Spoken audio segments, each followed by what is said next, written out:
Hello, what's up, everybody? Welcome to our Lockytop Sports Podcast, 25th episode. This is your co host, Andrew, alongside Josh and Naveen.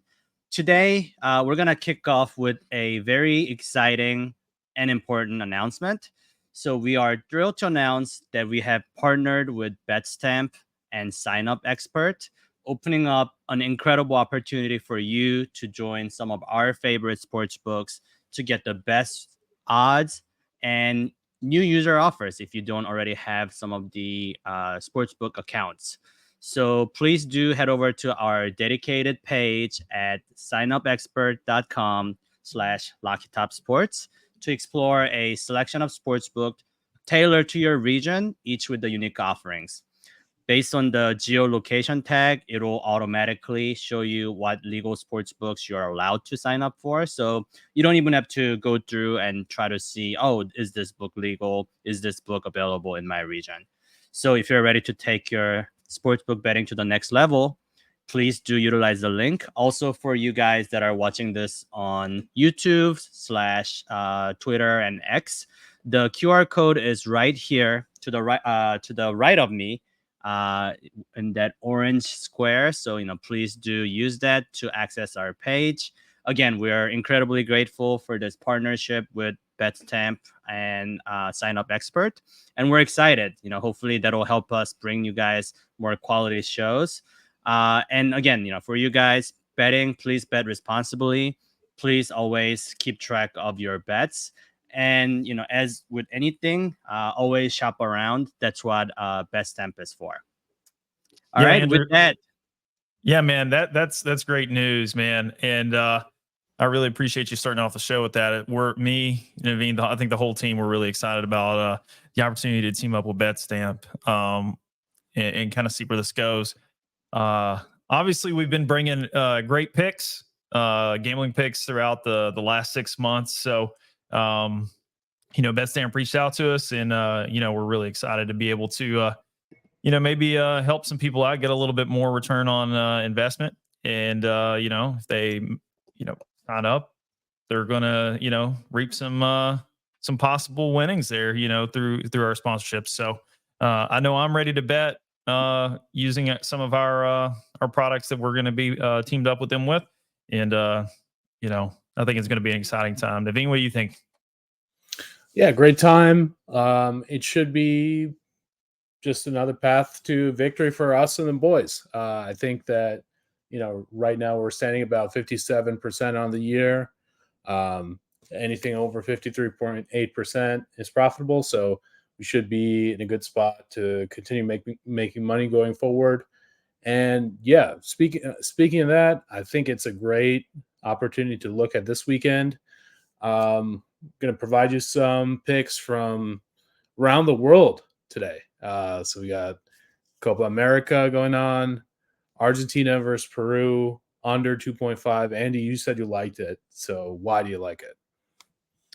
well, as with everything, especially in the earlier stages, you're sort of exciting. You're sort of expecting a lot of exciting goal attempts, and the public also wants that.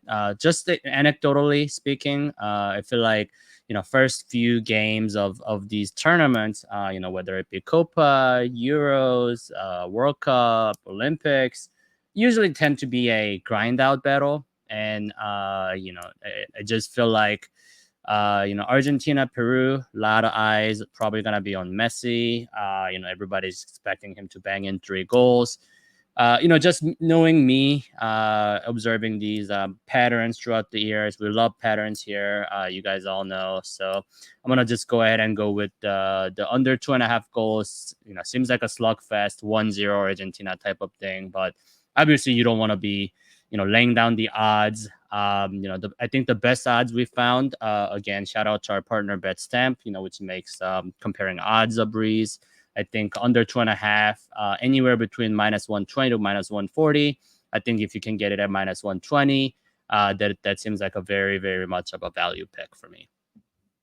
Yeah, man. I would also say we got UFC 303 coming up this weekend. So I want to give a shout out to one of our, big time squaring the circle guests that we have from time to time, Chase Cox. He and his wife just welcomed a baby girl today. So our resident expert, so to speak, one half of them, or maybe a third if you count Ron, is actually in the hospital right now down in South Carolina with his new baby girl. So shout out to Chase and the new addition.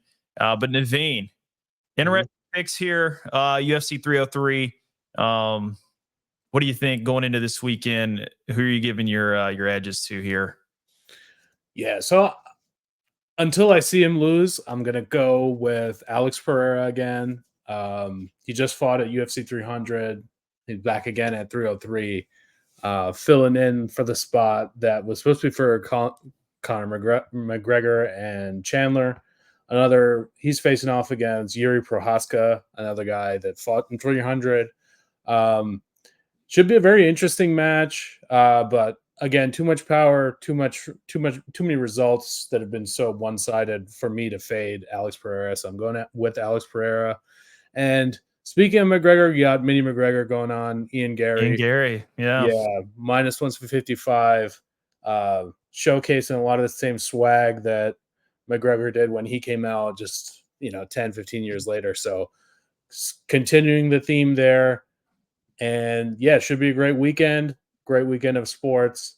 I guess, yeah, the major college sports are over right now. So the sports calendar is in the dog days of summer right now, to say the least. But it doesn't matter. The wheels don't stop here at lockytop, man. We're going to continue to bring you picks. We're going to give you the best analysis to go and use our QR code down there. So, Naveen, you're saying hammer Ian Gary, and it's going to be a lock for you on those picks? Yes, I think it's a lock.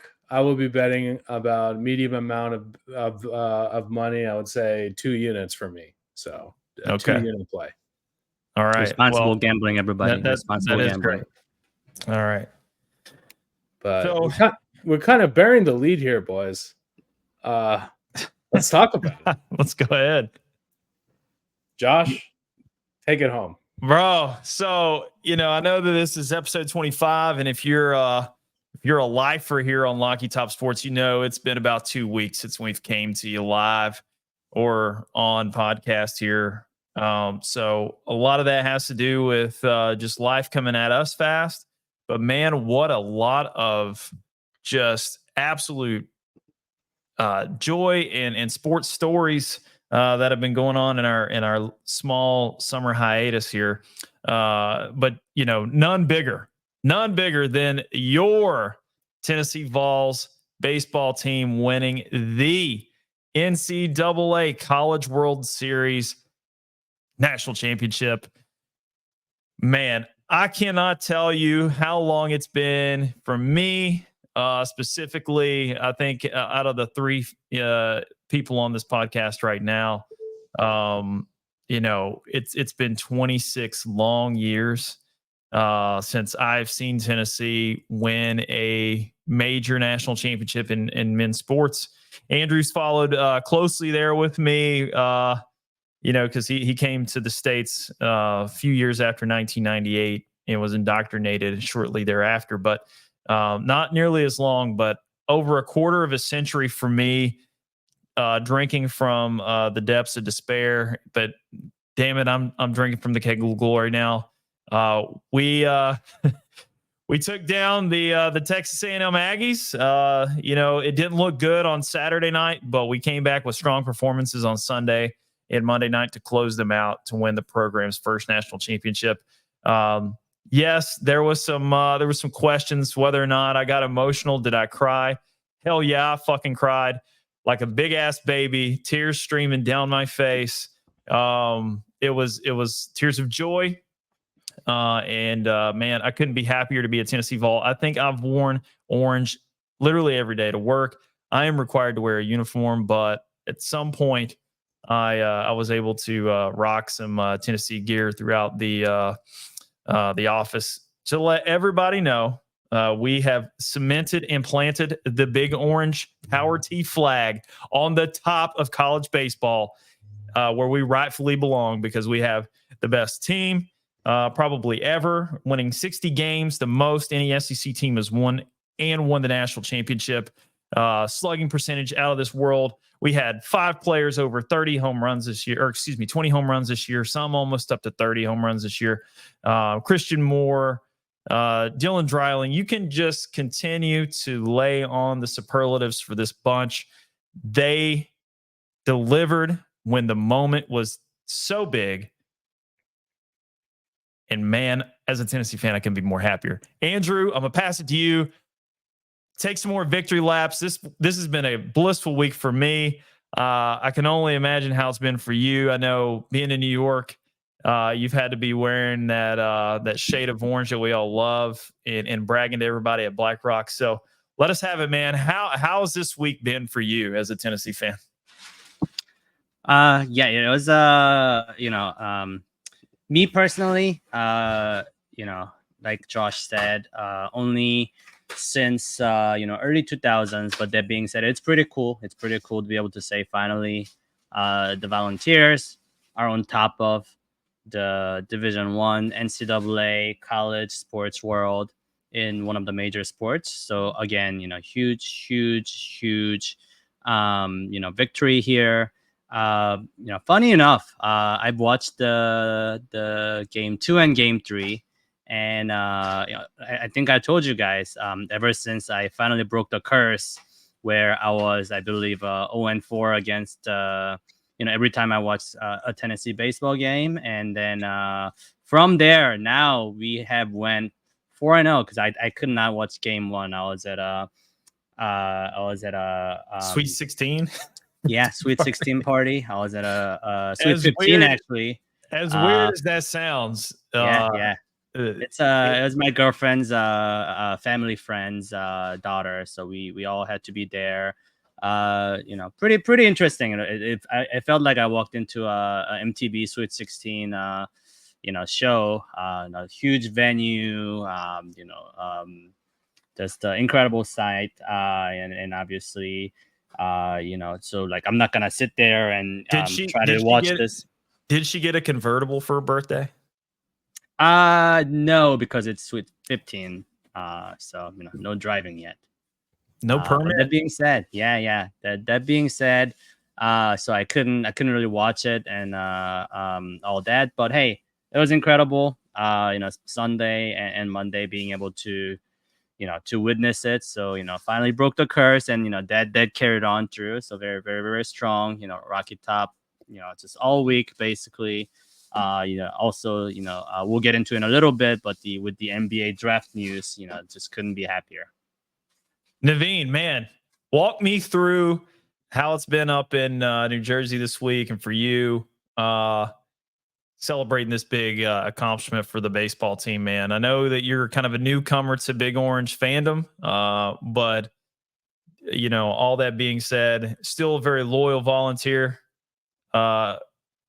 Give me your analysis on how the World Series played out, and then just kind of how you felt since seeing Tennessee on top. Yeah, man, I thought so. This is my first College World Series that I've watched, and at times it was it seemed like our first and last series were the only challenges, right? Evansville and A&M. It's interesting, right? Like, one of the best teams, I guess, one of the worst teams, gave us the most trouble. But other than that, man, really, really solid offense. And if you can put up runs all the time like they did, you have a chance to win, and they won it. They took care of business. And, this is the first time I've really seen Tennessee closing the deal as a fan. So it's exciting to see. Usually I'm left with like some sort of like blue balls, like yes, extreme blue balls going on. Yeah. So was able to release orange balls in this situation, I guess. But yeah. So orange balls, orange glasses, everything orange. But to or this week was, the culmination of a lot of watching and a lot of waiting, and a lot of like, I guess relief. Right now we know that we can do it. Time to apply it to other sports. Man, shout out to Danny White, man. I mean, the guy comes in and he builds an athletic program. Now, I give credit where credit's due. John Curry, disgraced former athletic director of Tennessee, John Curry, who's now the athletic director at Wake Forest, hired Tony Vitello back in 2017 before he decided not to fire Butch Jones when he should have, and kind of let that play out. And then we all know how that all came to pass with John Curry being put out to pasture, Philip Fulmer coming, then Jeremy Pruitt, and we don't have to rehash that whole thing. But Danny White comes on board in January of 21, and hires Josh Heupel immediately.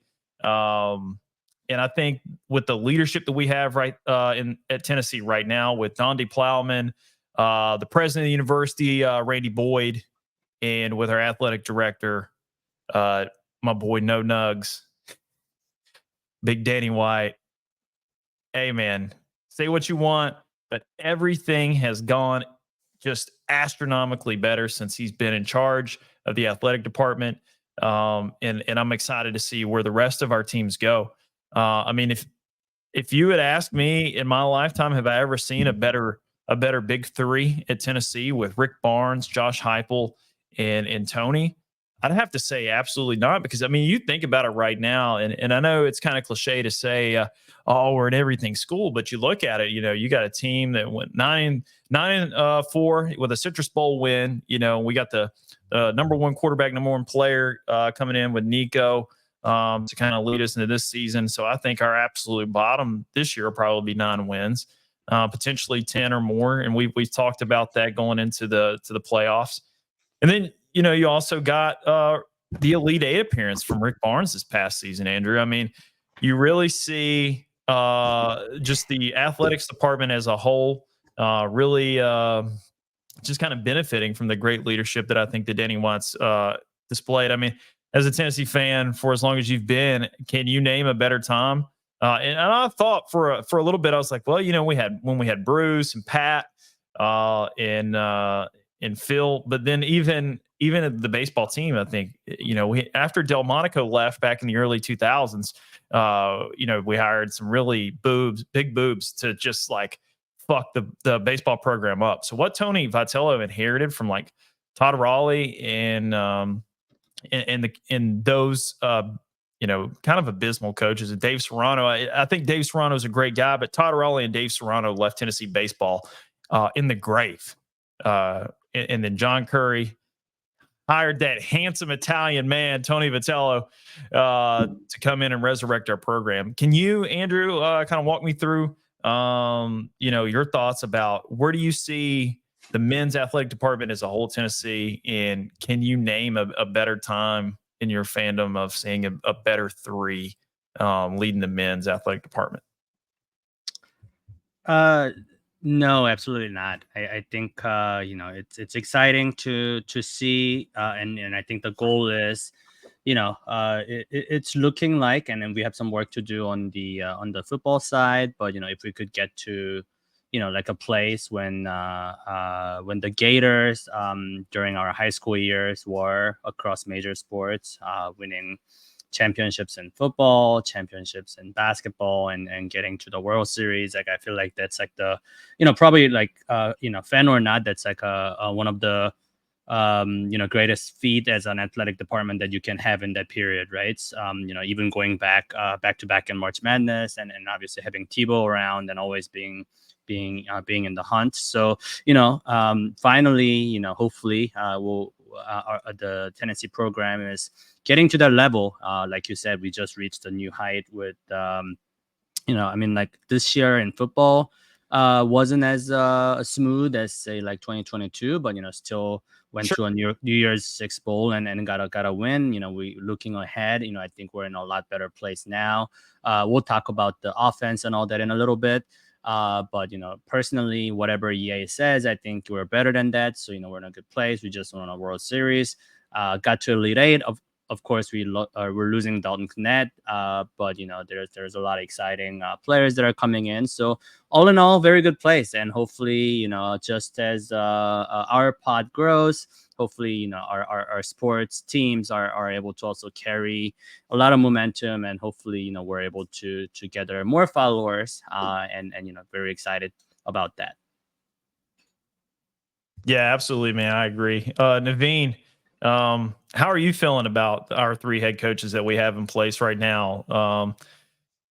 I mean, do you think Danny White has probably assembled the most elite athletic department in college athletics right now? When you look at it, I mean, front to back, and then if you throw in the NIL.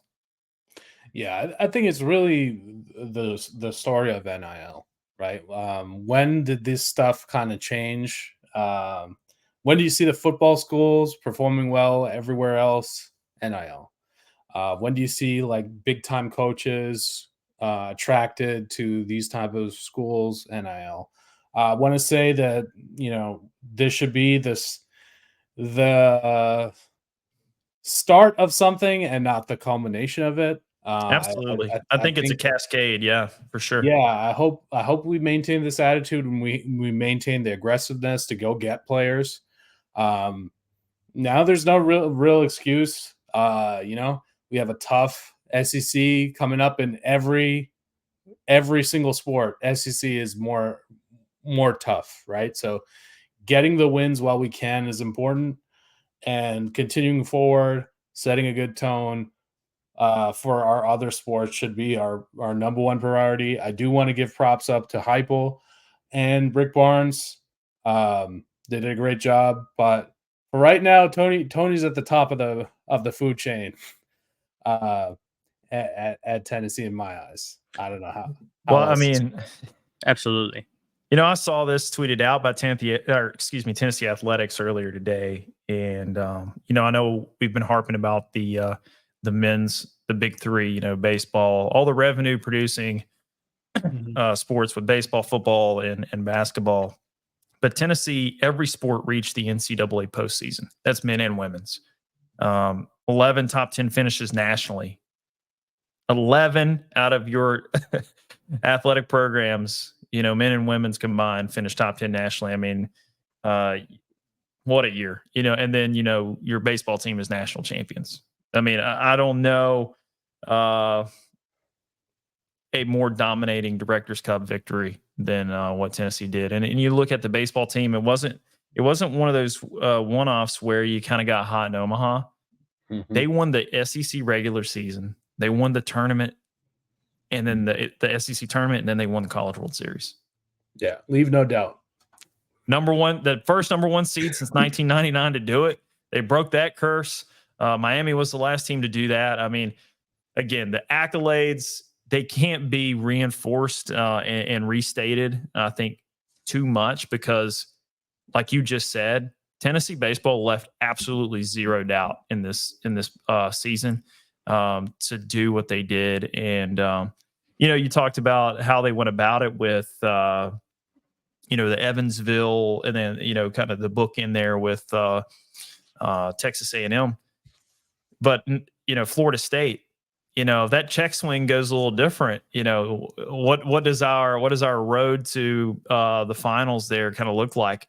But then, back to your point of leaving no doubt, we actually got a chance to play Florida State again, and we left no doubt. We put them in their place. So I've been seeing a lot of FSU fans on Twitter and all sorts of different social media platforms still complaining, drawing the lines, where the swing was. But Blake Burke, that was good with me. He didn't go all the way around, and you'll never convince me otherwise. So a lot of huge plays. I mean, even the last play at the plate there, when we pulled the fucking Matrix there at the score, the run there at the end, which wound up being kind of the difference of the game.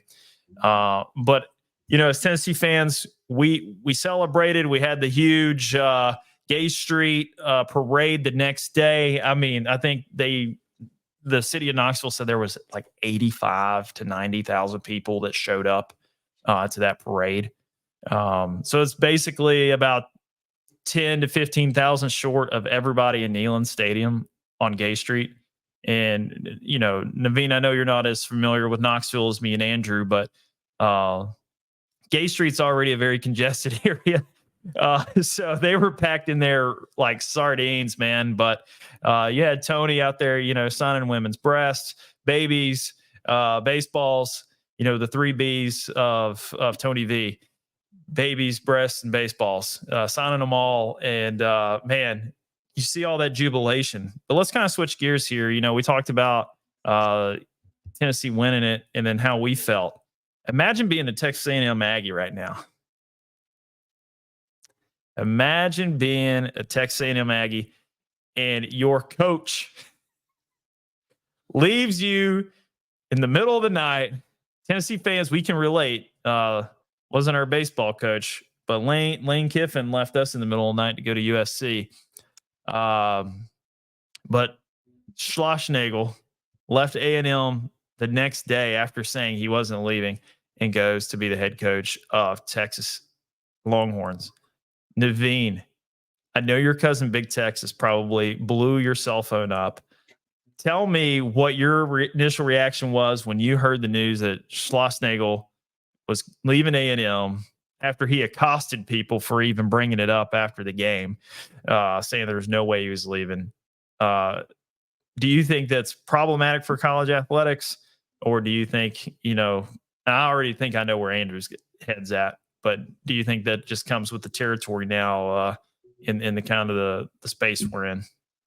I think the move itself, I don't have any problems with it, but how he did the press conference is my problem with it, right? Like, he made it seem like it was such an outrageous move, and literally, you know, 24 hours later, he packed his bag. He said, you know, this is where I moved my family. I'm only moving one place here. He made it seem like it was such a big deal to go from TCU to Texas A&M, and how leaving Texas A&M would be such a big thing. But I mean, I'm in shit, man. Like, you got to have some sort of backbone. He could have just not said anything or waited. Pretty beta take, right? It would have been fine if he waited 3 days, you know, just like have a little more tact in how you operate. But again, you know, it's the almighty dollar. If Texas says like, hey, you need to announce this right now, he's going to do it. So I'm sure that's what happened. Let me pose a question to you, Andy. Texas, they really just came in and big broed the shit out of A&M. They flew to the fucking College World Series and told people, like, the news of Schlossnagle going to Texas to be their coach wasn't really a shocking thing. And the reporter from Texas Ags, you know, their beat writer there, he already knew because they had already leaked it. Texas donors had leaked that they had already sealed the deal because the athletic director of Texas and Schlossnagle are best friends. Tell me, do you think the rest of the conference owes Texas? Because this is some of the shit that some of the teams like A&M, Missouri left the Big 12 for. They're coming in thinking they're going to big bro A&M, and they did. Do you think that this kind of is a leading kind of like an innuendo of things to come? How the Longhorns think they're going to fucking operate in the SEC? Because I'm telling you, I don't think teams like Tennessee, Florida, Alabama, and Georgia are going to roll over and take shit from Texas. So I'd like to get your thoughts. Do you think that's what Texas thinks they're going to do is make this Big 12 2.0? I don't know if I have an opinion one way or another, to be honest with you. You know, hey, do you want your head coach not to leave? Double up his contract. He comes to you with an offer from another athletics program. Ask him, hey, how much do I need to pay you for you to stay? You know, if Texas wants to come interview my coach, fine. You know, just give him an extension before World Series even begins, so that, you know, he's already locked into a bigger thing. Increase the buyout. Let Texas pay me.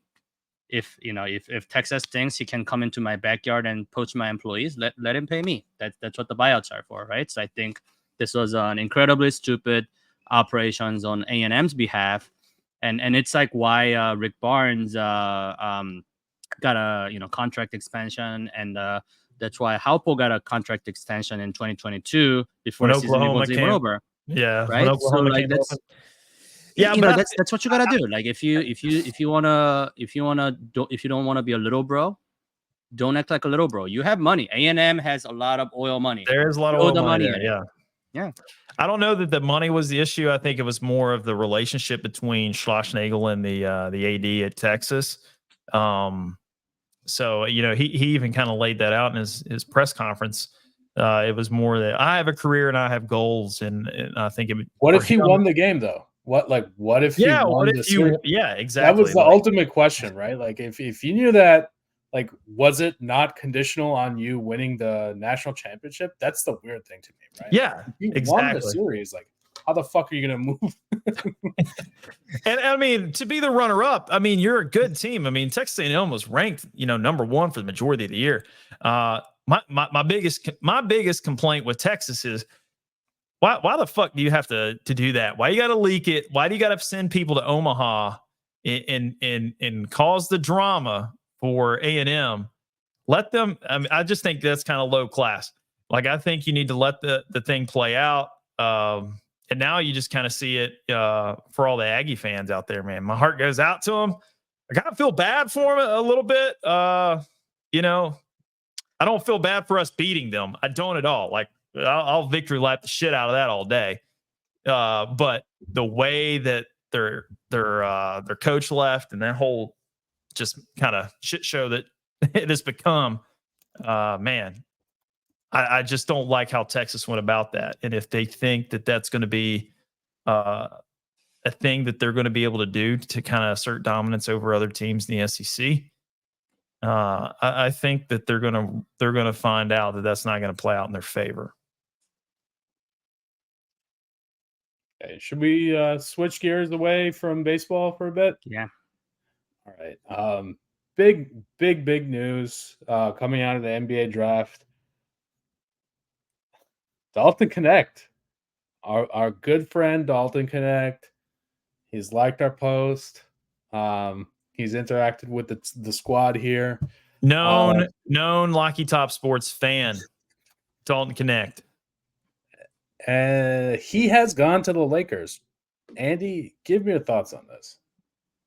Oh, I think that's incredible. Not my fandom aside, he's gonna have so much easier time getting the ball from LeBron running the offense, or even like just the fact that Anthony Davis is there, right? He's gonna be able to hide Connect's defensive weaknesses, and as long as AD can figure out his passing game, and now it's not just double AD and then send a free roamer to watch LeBron. Like, Connect is a legitimate option, and we think we've been saying on the pod all year long, right? We think he's gonna be able to contribute day one. If you're a GM that wants a prospect with a high ceiling, you take someone like Rob Dillingham, who's like 19. You want somebody who can come in and start scoring, giving you buckets immediately. Take this guy. And NBA GMs, again, this is the same logic why Timberwolves drafted 2 other point guards before Steph Curry. Hey, this guy's already 23. This is his ceiling. It's the same reason why Kawhi was, number 17 pick. This is why Paul George, like these guys, the GMs, and I don't blame them. Like, you think, unless you're a contender right now, or unless your GM sort of has a lot of, because like the problem with the general manager's job is, you're judged on either the results immediately, or you have to show that you drafted a superstar or some sort, and you don't want to be labeled as a, GM that drafted a bust. And so there, a lot of the GMs sort of go with the safe pick. And what I mean by safe pick is pick someone with the high potential. So that way, even if they don't pan out, you can always have the excuse of, oh, he's just 20. He's just 21. And so I think that's why he's fallen down so much. I didn't expect that he was going to fall down this much, but, I guess as a Laker fan, I'm appreciative. Also, I don't know about JJ Redick's coaching, but I feel like, I think that's good that he has a coach who's sort of experience what it's like to be a star in college, right? Like JJ Redick at Duke, we all know, he was, very good. Obviously, like, he's reached the sort of the same level as like a Christian Leitner in terms of the name. Like JJ Redick at Duke was way more famous than, any of the recent sort of the stars. Everybody knew he was just on ESPN all the time. Obviously, this is also pre-social media days. Obviously, he didn't get the success that Leitner had with the Olympics and the natty and all that. But at the end of the day, he had a pretty rough transition to the NBA. Right, he went from like the National Player of the Year to just being a role player. Yeah. Six man or just kind of like a spot up 3-point shooters. And I think that experience of him going through that himself, I think he's probably learned a thing or two from that experience, and he's had a pretty like long and successful NBA career. Like, you look back and you look at his career, like he's lasted a long time, like 3-4 times the average NBA career, which is like 3.5 years. Even though for someone who was labeled as unathletic and all that, so I feel like Dalton is obviously taller, he's faster, he's got way more than in the bag than JJ did, but just that transition, I feel like JJ, having that sort of mentorship will be good for Dalton Connect because, Dalton was, one of the top 2 players, in the nation, arguably top 1 if you want to be a little bit more homer about it. But that being said, just going from that to a player that's going to, adjust to the NBA, I think that's good. Also, I think JJ will be able to scheme to get easier open shots for Dalton Connect just from his experience. I think that's a incredible pick for the Lakers. I thought they were gonna fuck it up. Once it came, I was like, oh come on, like you cannot just let this pick go to a waste when Dalton Connect exists. And I hope he makes every one of those teams regret just the way that Kobe Bryant did. And that's hopefully. I'm excited. I'll be tuning it at 10:30 every night when I can. Josh, your thoughts with Dalton coming in, and talk about their other draft pick too. You might be related. Yeah, I was about to bring that up too. So, Andrew's talking about JJ Redick and his transition. So I've kind of been a dormant Laker fan for the last 7 years. I'm not gonna lie. I've kind of been, wandering through the wilderness when it comes to NBA fandom, the barren desert, just dying of thirst, needing it to be quenched. And for just a bleak second moment in time during the draft Wednesday night, I thought for a second I was going to be, just comforted with something, because LA picked Dalton Connect. And I was like, hell yeah.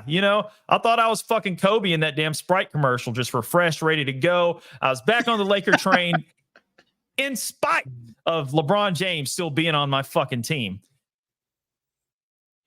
And them hiring JJ Redick, known drunk, to be our head coach.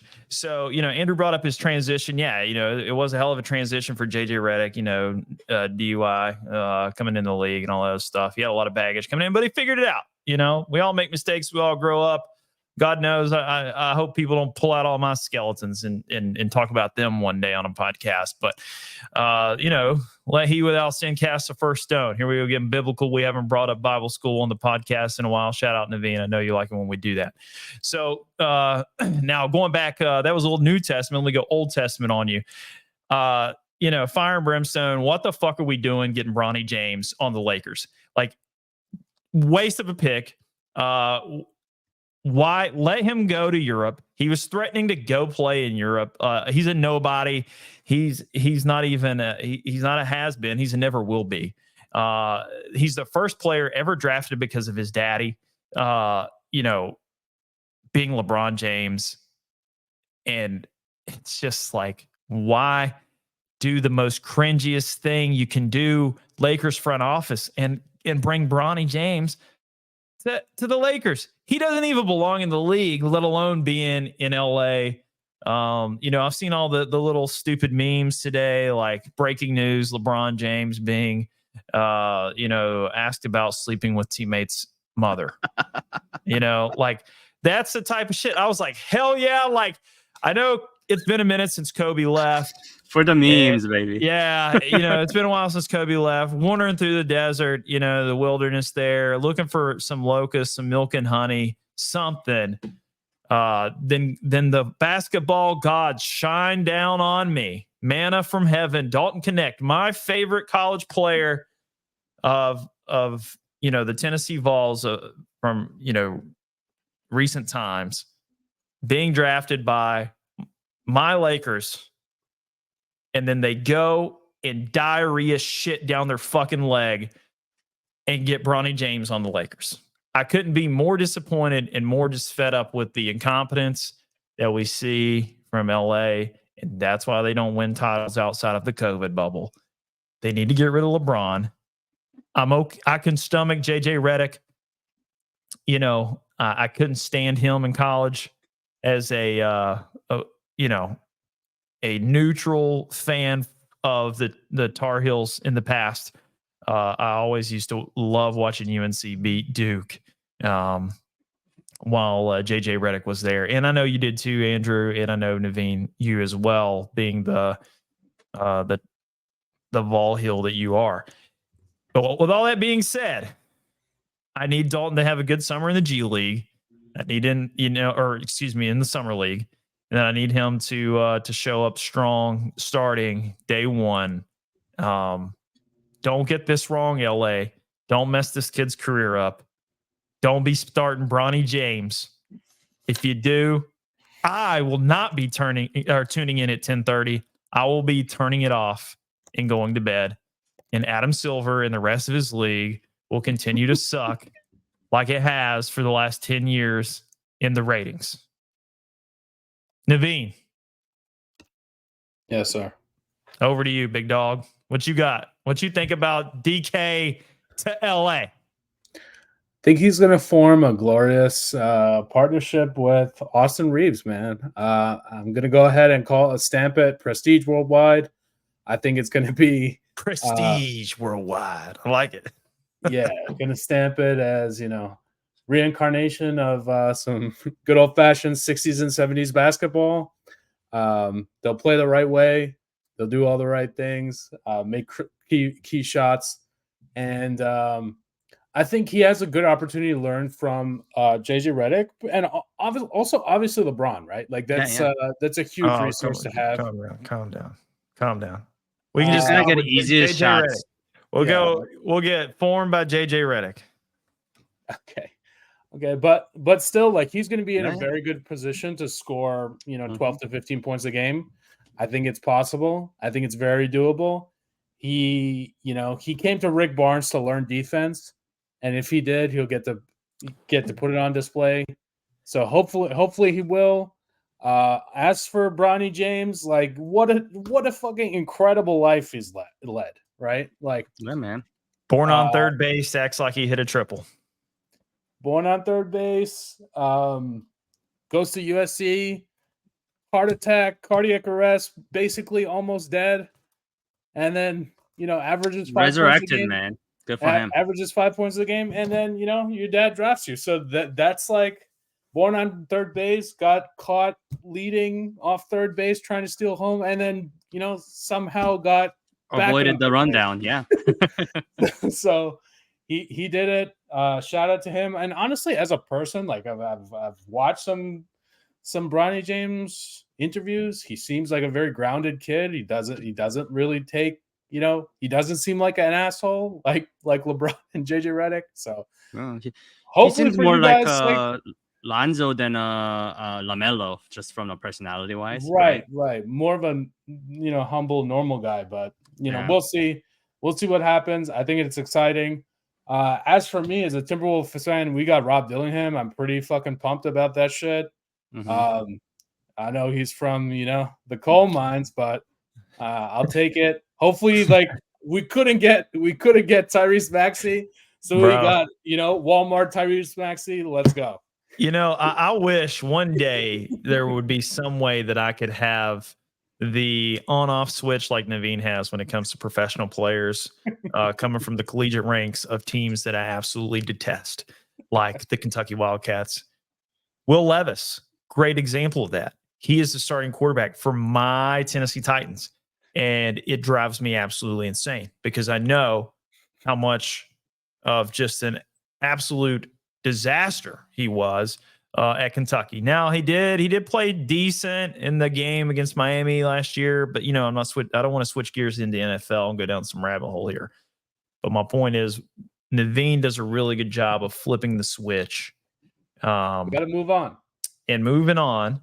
I've not yet done that with Will Levis. He's still a wildcat to me, and it's hard for me to let that go. But Naveen, he has got a PhD in the ability to let it go with Rob Dillingham going to the Timberwolves, which I will say, Rob Dillingham was a bucket, and it was a great pick. Great pick. Objectively, I can concede the point that it was a great pick for the T-Wolves. It'll be a great help for Anthony Edwards.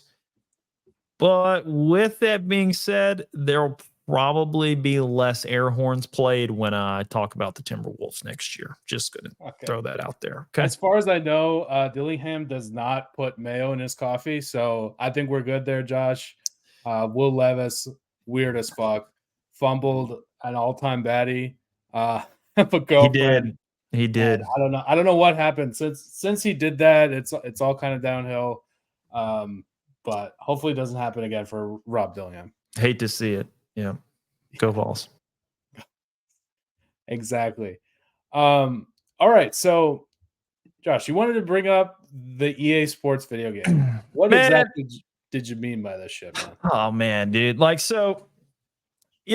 Sports, they've done the Lord's work here, and they've brought back the college football game for all of us hardos out there that love college football, that grew up playing, NCAA football, whatever the year. So EA Sports is bringing college football 25 back out this year. That's been well publicized. We've seen some of the pre-release footage. Looks like it's going to be a phenomenal game.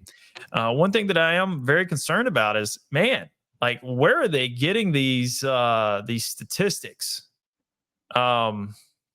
One that sticks out to me just that is absolutely absurd is the offenses, right? So they have ranked each team's offense, 1 through 25, or Tennessee's not even in the top 25. Now, Josh Heupel, since he's been a head coach, has only had one team that's been 17 or worse in offense in the nation, right? And the first time he was out of the top 10 was last year, and that's when it was 17th, and that was with Joe Milton at quarterback. Every year before that, it's always been top 10 and sometimes top 5, sometimes number 1. Tennessee has been lights out offensively under Josh Heupel. The fact that Colorado, primetime, baby, yeah, Colorado is somehow in, I think they're at the 9 spot offensively. They're number 9. They were ranked, offensively, they were the 60th ranked offense in college football last year. How do you go from 60 to 9? EA Sports, run me those stats. Would love to see the analytics on that. I'm a numbers guy. I'm an analytics guy. Okay, send it my way. I'd love to see it. And then the top 10 toughest places to play. You got fucking Wisconsin. You got the Golden Gophers from Minnesota. Who goes to those games? Nobody. Even the most hardo Big Ten fans out there, nobody's going to Minnesota games. And if they are, their capacity's 70K? What is that? How is Wisconsin and those type of teams ranked above, and I'll give the Gators their due. I've been to the Swamp plenty of times. How are they ranked above Ben Hill Griffin? How do you have Alabama ranked above fucking Death Valley in Baton Rouge? What are we talking about? And how is Neyland Stadium not even on the damn list? We literally set the highest decibel record, albeit it was for the first play of the Georgia game, and then it all kind of crashed and burned after that. But we've set the loudest decibel reading in a college football game ever. Last year against Georgia, we've had, lineage of individuals. Most recently, I think Baker Mayfield, he wrote a book and he was talking about just how hard it was to play at Neyland. Ask Nick Saban. It didn't seem that hard for him. Listen, okay. Listen, it was very hard for him. Butch Jones just shut the bed. You were there. You witnessed it. We were on the 1 yard line. We punched that in. We win the game easily. It's not the Sterling Shepard and Baker show after that. Don't listen. I'm this close to like being on blood pressure medication. Naveen, don't send me sky high. Okay, like I'm trying to finish my spiel here, right? But EA Sports leaving us off that list. Like, ask Nick Saban's ass. The last time he was in Neyland Stadium, what happened? He brought in a high-powered team, got knocked off. We ripped goalposts down. We frothing at the mouth all the time. Like, dark mode, Kentucky, that Halloween game, the spooky Rocky Top. Come on now. Even the most biased, hating Tennessee fan out there knows Neyland at night, or Neyland period, is a tough place to play. Andrew, come on, man. You got to have my back here. Tell me, Neyland deserves to be on the top 10 list. It just seems crazy to, I haven't been to Alabama in person for a game, but just watching this through TV, clearly, the Death Valley deserves some love. Most people always say it's supposed to be number one, right? So it's kind of crazy to see that Tennessee not being there. Even like Swamp being that low, very disrespectful. Like, what? Like, Swamp is way, way of a harder place to play than Georgia. Never mind their current record. Like, that's not supposed to be, like, you're supposed to just judge based on environment, just the environment alone. Whether a team is good or not has nothing to do with it. Like, if you're gonna do that, you might as well say Alabama's the toughest to play in the last 15 years because Alabama had Nick Saban, That's right? But that being said, I think EA knows what they're doing. It's in the game. It's all part of the plan. It's to get people like you looking it up and get mad talking about it. It's the social media interactions. So doing a pretty good job, I will say.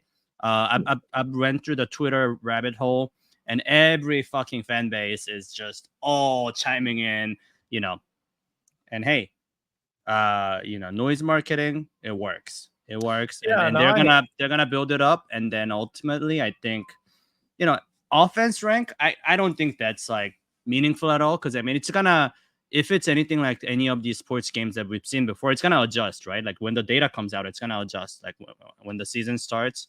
So it's no different than all these like preseason rankings that we see. Like, whatever. You think Tennessee offense is not top 25? Fine.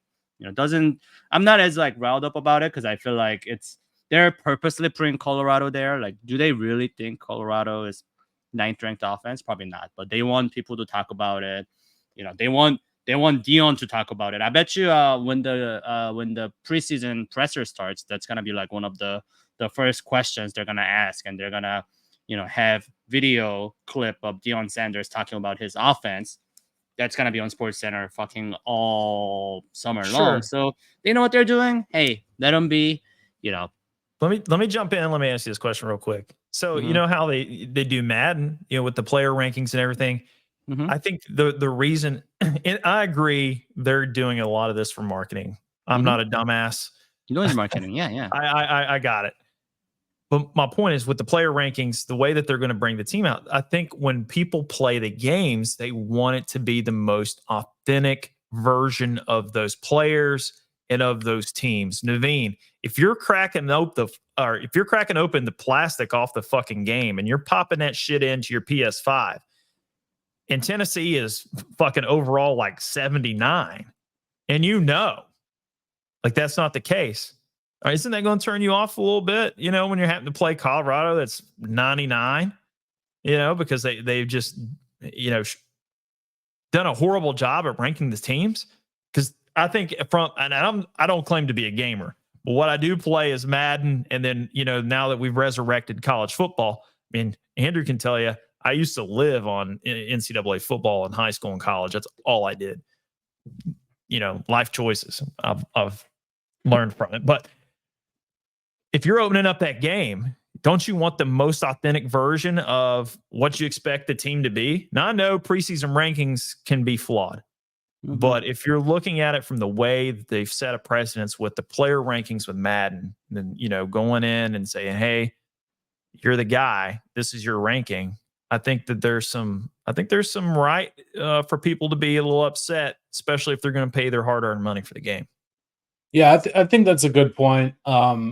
Probably what happens is, right, you knowing Madden and knowing EA, right, they probably have Nico somewhere around 78 to 80, right? And they don't have an 85 plus player on offense that's a skill position player. That's what I would say. But where do you think they have fucking Arch Manning? 95 easily. And he doesn't even want to be on the game. Yeah. So my point is, why is Colorado? Because they have, Shedeur Sanders and Travis Hunter, right? So near, 90 plus players, and that probably skews the algorithm a little bit for them. Is it also for clicks? Yes. I'm more concerned with places to play because honestly, Camp Randall, other than it being cold, seems like a pretty cool place to go. Like I'd enjoy to go there. Seemed like a nice time in the Midwest. You guys are going to Oklahoma, so that seems like a kind of like not super hostile place to be. But being in Neyland Stadium, seeing Tennessee fans out in the wild, I know it's hostile. I know it's a tough place to play. You mentioned the decibels. That's what I would be pissed off about as far as a game atmosphere if I'm playing a season, right? I don't really care that Nico's an 80 right now because I want Neyland to be loud as fuck. Yeah, right? I want it to be a tough place to play. I don't mind the players. As Andy said, they'll update every week, right? So, eventually throughout the rolling system, if we play well, our team will get better. But, is that also going to update for our, difficulty of play? I don't think it updates like that. So that's my concern. I think that, ultimately it's like crack. We're going to buy it anyway, right? So it's like I don't think you have to worry about pissing people off. They're going to buy it. And some people are going to buy it just to spite the EA and say like, see, I went 12-0 with lockytop. So, that's what we need to do. Fuck EA, and they'll be posting, but EA will be happy collecting their $80 or $75. Yep. So that's what they're going for. And I think we're the best. If I had to pick the best fan base to piss off, probably Tennessee. Oh yeah. The Volt Twitter. They know for a fact we are visceral, just malcontents. When you wrong us, we're gonna let you know about it. Yeah, it's gonna be years. Right, and they know they make the only college football game. We keep receipts. They got us. Oh yeah, they got us by the balls. So I think that's an easy close and shut case for what they're trying to do. Josh, now let's get away from the digital Tennessee Volunteers. Can we go for the physical ones? Oh man, dude, we've had such a great week of football recruiting. It has been insane. I mean, you look at it just from this week with the baseball national championship. I think that's really led a lot of the momentum in football recruiting. And Josh Heupel, I mean, you got to take your hat off to him.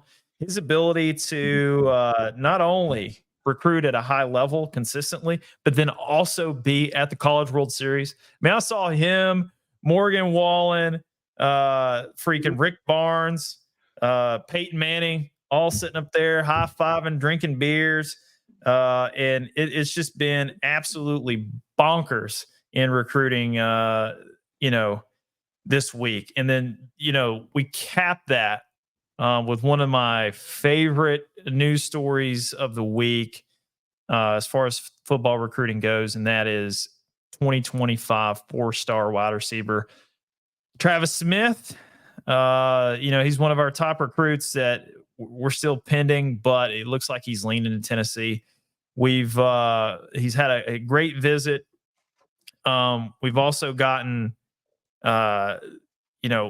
Marion Dye. He committed today as well. We had yesterday, or excuse me, it's like, what is today? If it's Friday, right? So 2 or 3 days ago, we had offensive lineman Nick Moore commit. As a 4-star, and then we had 4-star offensive lineman Douglas Utu commit. He committed during the College World Series, I think on Sunday, if memory serves me correct. So, you go down the line, then we got a kid, I think it was from, Alabama, not like the school, but like the state of Alabama. I think he's a 3-star cornerback, but he's supposed to be pretty good. So a little bit of a prospect that will need a little bit of development, but nonetheless, getting some help there on the back end. But man, Tennessee just raking, offensive line help to keep. We talked about him a minute ago. I know EA's rating him 78 or 79, but keeping the $8 million man upright, that is the key focus here. Because this year we are going to be very deep on our O-line, bringing a lot of production back, but we will lose nearly everybody after this season. So seeing the Stars signing with Tennessee on the offensive line, it is great news. It's been a great June for football recruiting. And, SEC Media Days will be coming up. So talking season is going to be around the corner. When you hear about the prospects we're getting, Andrew, how does that make you feel, going into this season, and then kind of the momentum we're riding off the national championship game? I guess where'd Andrew go? He dropped. Well, Naveen, I'll post this to you. Do you see us continuing to ride the momentum? And this, obviously, do you think it's going to help recruiting football as we move forward? Yeah, winning programs in all ways foster cultures of winning. Like, it's just like working on a successful company or great team at work. Like, other people see that around you, and they want to be part of that. Although it's not the same sport, it is setting a new standard, right? We should see this cascade into future results. It's also an exciting time to join Tennessee, right? Because you got Nico, should be there for 3 or 4 years, right? We're not renting on QB for 1 season now, right? We're going to have the same guy going forward for 3 years. So that's continuity there. So it is easier to attract a talented O-lineman and skill position players in those respects when you have continuity. Who the QB is going to be for the next 2 to 3 years. And going forward, you have lots of people in the pipeline. And we know these things work in pairs, right? Like, they start seeing 4 stars coming off the board. They're like, okay, like, this is a place that I want to play at. They're going to have a chance to compete deep in the SEC, deep in the playoffs. So that's where I want to be. And that's really what's happening. You want to go where the other stars are going, and you want to win, right? Yeah, absolutely. And Andrew, I posed the question to Dean. I know you had to drop real quick, but baseball obviously helping recruiting, but man, I think the two are mutually exclusive there. You see the two things kind of helping each other. But how do you see Josh Heupel, doing a great job recruiting? How do you see that kind of playing dividends moving forward for the football program? And how important do you think it is that we continue seeing winning from the basketball and baseball teams? Yeah, I'll just echo what Naveen said. It's a very positive correlation between the two, and winning attracts players. Also, other players attract players nowadays in the days of social media, having the the top players, the AAUs, all staying connected and seeing actively recruiting each other, right? It's almost like reminding all of us of like the LeBron going to Miami, sort of arranging to play with his buddy Dwayne Wade and Chris Bosh. I think it's it's just like a butterfly effect, and hopefully this season ends in a very positive way that they will continue to attract. Like I think if you especially if you're on the offense, like you, as Josh you said, like why wouldn't you want to go play for Tennessee? High powered offense, right? And EA Sports, damn them or not, like at the end of the day, whatever they say, recruits know what coach can get you the balls, get you the numbers, and that's what matters, right? Like you may even be a 3-star recruit, but hey, look at where that gotten Jalen Hyatt. He got drafted. He made it to the NFL through a system that forces a lot of balls to wide receivers. So, very excited. Obviously, you don't win without players. And Tennessee competing against the big dogs of the SEC, that's been our Achilles, is that when there's an injury for Bama or Georgia, another 5-star, another 4-star steps in. Whereas, when Hendon Hooker got injured, we had Joe Milton, and that's the difference, right? Whereas, these other schools had another 5-stars ready. Like think about Tua coming in and to replace Jalen Hurts. I mean, that just shows you, why talent level matters, and very exciting. And I'm sure same thing for baseball and basketball. Basketball is the hardest in the one and done rule, just because at least with football you may be able to hold on to your star as long as you're controlling your NIL initiative. But that being said, it seems like Rick Barnes is able to still market himself as, hey, you can have success here if you come here, whether as a freshman or a transfer, right?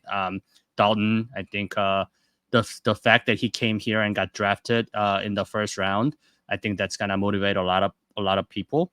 And that all, like, is all just a positive sort of tailwind behind the program. So can't agree with you guys more on that.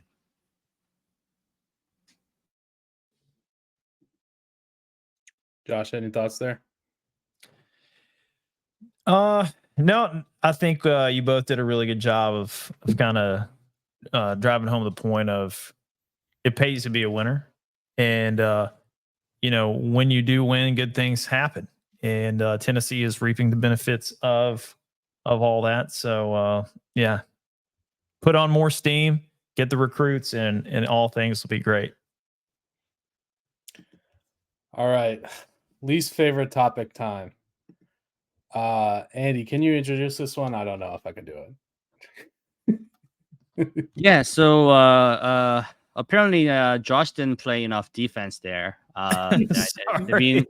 They've been asked Josh to interfere with Bryson DeChambeau at the U.S. Open as much as possible. That's right. Just shout and fart during his backswing. Jackass! I tried it. Whatever it could do, but hey, champion. Huge sort of respect to Bryson. And Rory had a heartbreaker for especially Rory fans, missing the putts. But having played the Pinehurst, like I get it. Like 3 feet, you think the 3 feet putt is just like a walk in the park? It's not. That shit is like glass. Bro. You tap it this way, it starts swerving. And I mean, like, you guys seen some highlights of some of these players hitting on absolute, dime, throwing darts on the green, and it slides and it slides, and goes across the green, even though you dropped it in the middle of the green. So I feel for Rory. That being said, one thing I will say is, if you know that the greens are tough, and you're not, you're not just some, up and coming player that's never played a major before. You've also played Pinehurst before. So, why didn't you, hit your chip shot below the green, so that way you're not dealing with the slope of the green, the downhill, because that's when the balls are gonna start curving.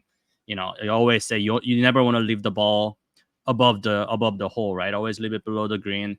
And that's exactly what Bryson did. His last shot from the bunker, 50 yards from the bunker, and he hit it, 3 feet just below the hole, and that's why he was able to calmly drain it. And again, looking at it, right, it's like saying, hey, if your team was, down the entire time, but then your team comes back in the fourth quarter, but then lose on a buzzer beater, right? Like, is that a choke? I feel like personally, when you look at it like holistically as a day, um, he was able to come back, and just the fact that he erased that deficit, I think that was, commendable.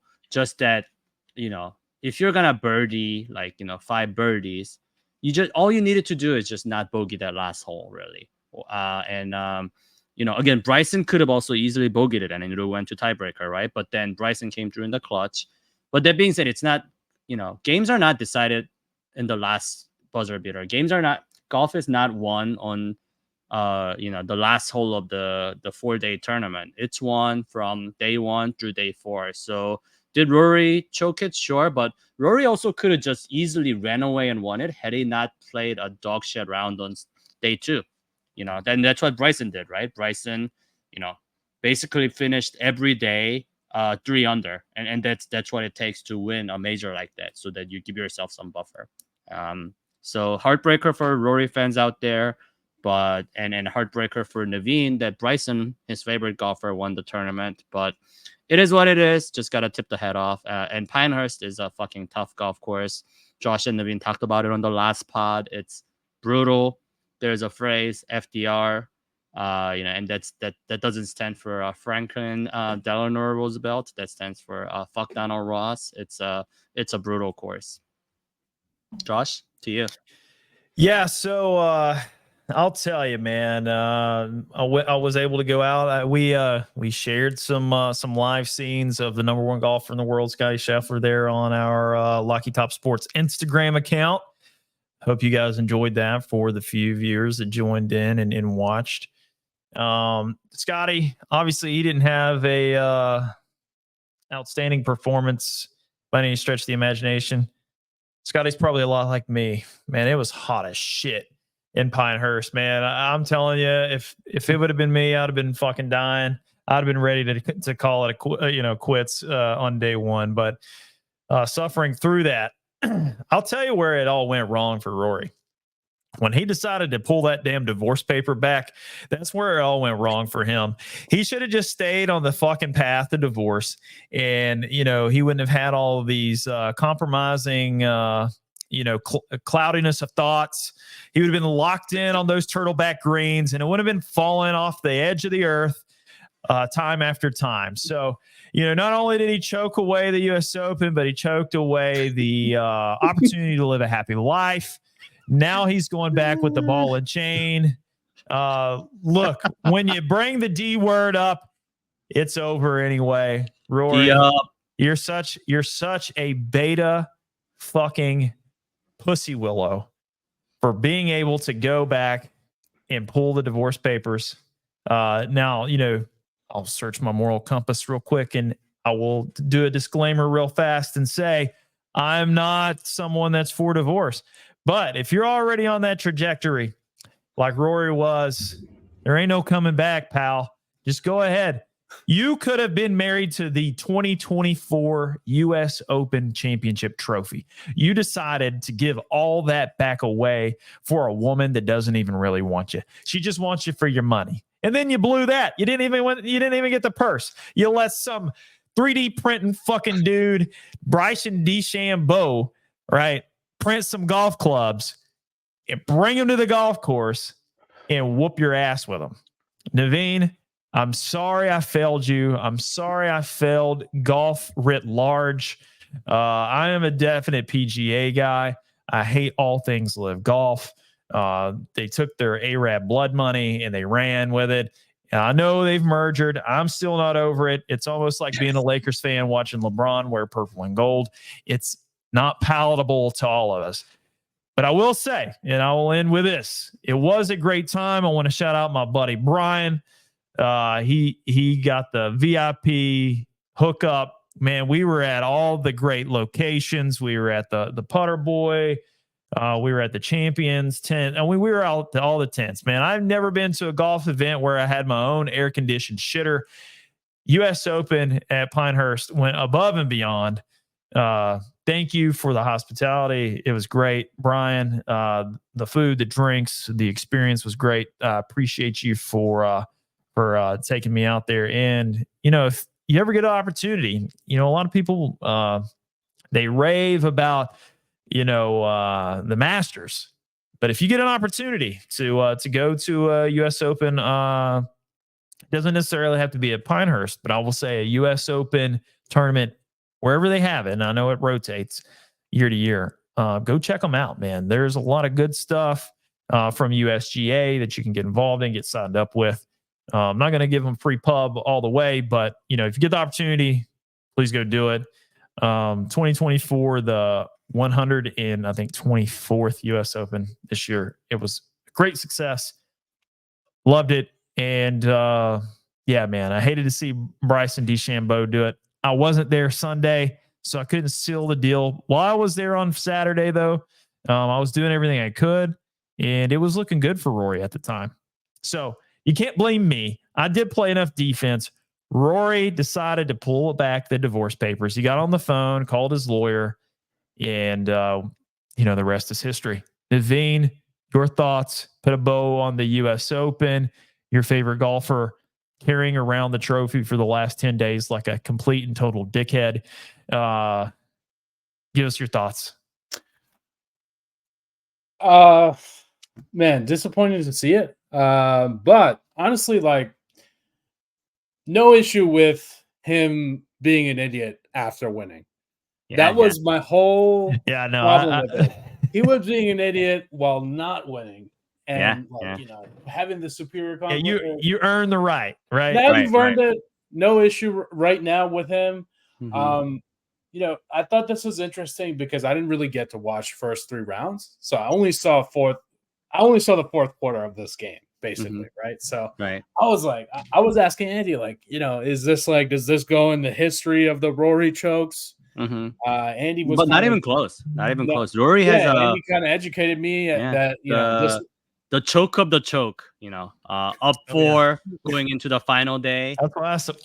And shooting, it was terrible. On 80, shooting plus 11. Me or Andrew could have won the U.S. Open with the ball where they were for those putts if we were Rory. We could have done that. It was the biggest choke job ever. Not even close. Rory's had a Masters where he was up 4 shots and he dumped it in the water 3 times, back to back. Well, to back. Okay. That is the textbook choke, the biggest choke ever, probably in the history of golf. Okay. This comes pretty close, but it's actually not that. But close. This was for the U.S. Open, man. This was for the Masters. Well, the one that he doesn't have, right? Fair enough. He would have been a Grand Slam champion right now. It's like imagine if Roger Federer didn't beat Soderling. That's the level of choke that Rory did pull at Masters. So imagine being Rory, right? You choke the U.S. Open at Pinehurst #2 and the Grand Poobah of them all down in Georgia there with the green jacket, the Masters. Yeah. So, I mean, just to wrap it up, he's the guy that doesn't follow through. He got offered the Saudi money, didn't take it. He got the divorce papers, didn't take it. He got the, Masters, 2-shot lead, 3 holes left, didn't take it. So that's the theme of him. Can't live in the past, but hopefully he gets one another soon. Sticking with golf to wrap the show. There was a debate yesterday. Trump and Biden were somehow arguing about golf in a presidential debate. Biden says he was a 6 handicap. Trump says he's double course tournament championship winner in the last 2 events he played in. So, I mean, I don't know much about Trump golfing or Biden golfing, so I'll leave it to you guys. Who's the best golfer among the last 2 presidents, and who'd you rather play golf with? Oh, it's no doubt that I would want to play golf with Donald Trump. And the reason being is I don't know that Joe would make it through all 18 holes. he definitely he doesn't have a 6 handicap. There's no way I'm believing that. Not even on his best day. Trump, he has a very unique golf game, to say the least. I mean, he does own all of these courses.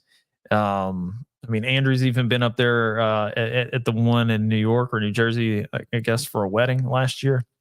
Yeah, I saw him golf. I don't believe his handicap. I've seen him play 2 holes. There's no way Donald Trump is a 2 handicap. There's also no way Biden is 6 handicap. Let's be honest here. They're playing presidential golf where the Secret Service goes into the woods, finds the ball, and drops it right on the fairway and say, "Sir, I found the ball." So let's get that clear. And I've seen it with my two eyes. Mr. DJT played golf, so there is no way. But that being said, I would definitely take golfing with Donald over Biden.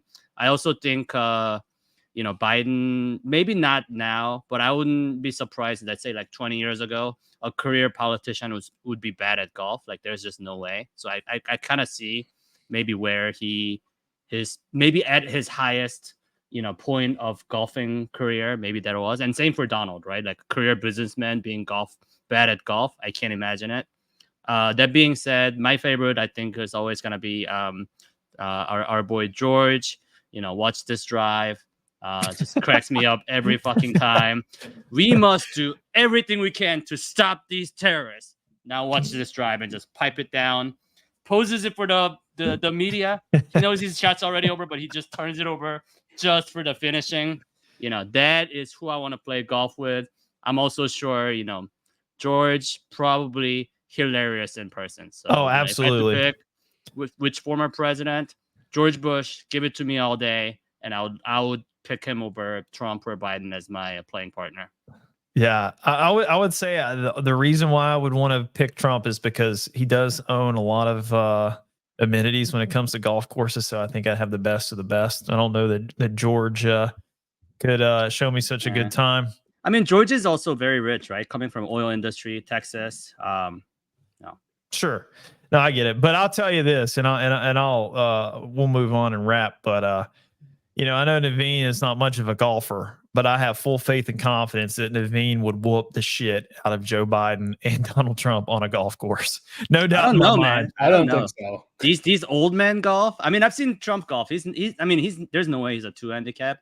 But he's also better than 15 handicap. Like I could see him playing from the senior tee and just dropping 79, 80 all day long. Because, this guy fucking plays golf twice a day. I've seen him go. And then the guy that was there is like, oh, president's back out there again. He played this morning. It's like, okay.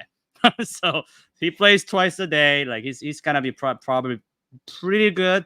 I just don't buy the 2 handicap because that's like a Steph Curry, Rafael Nadal swing, and I've seen their swing videos, and that there's no way that DJT is a 2 handicap. But that being said, hey, I agree with you. Donald Trump courses. Our buddy Sean's actually played at Trump Doral. He said he wasn't impressed with it. He'd rather play Pinehurst. So it's Pinehurst. I mean, you're comparing Pinehurst to Well, I mean, Trump charges you $450 per green fee, so you would think a resort golf course is gonna be pretty good. But anyways. Yeah, Pinehurst is the GOAT. Outside of the Masters course, down in Augusta, I would imagine that's probably the only thing that would beat it. But yeah, crazy debate last night. We won't get into the debate aspect of it, but wow, what a way to finish that presidential debate with arguing over your golf handicap as a golfer and a sports fan and a guy that enjoys politics to a certain degree. That was pure bliss watching that on the show last night. But all right, Andy's really got to go, so we'll wrap it up. Parting thoughts for the 3 of us. Andy, sign up, guys. Please check out the QR code. Again, thanks to our partners, BetStamp. Guys, if you guys are looking for some deals, shopping the lines, any free bonuses, it's all right there. So please sign up expert.com/lockytop sports. Naveen, last thoughts. Tennessee Vols, world champs, baseball, great to see. Dalton connect to Lakers. And bet with us, bet with Ben Stamp. That's all I got. All right, guys. Well, I'll end it up here.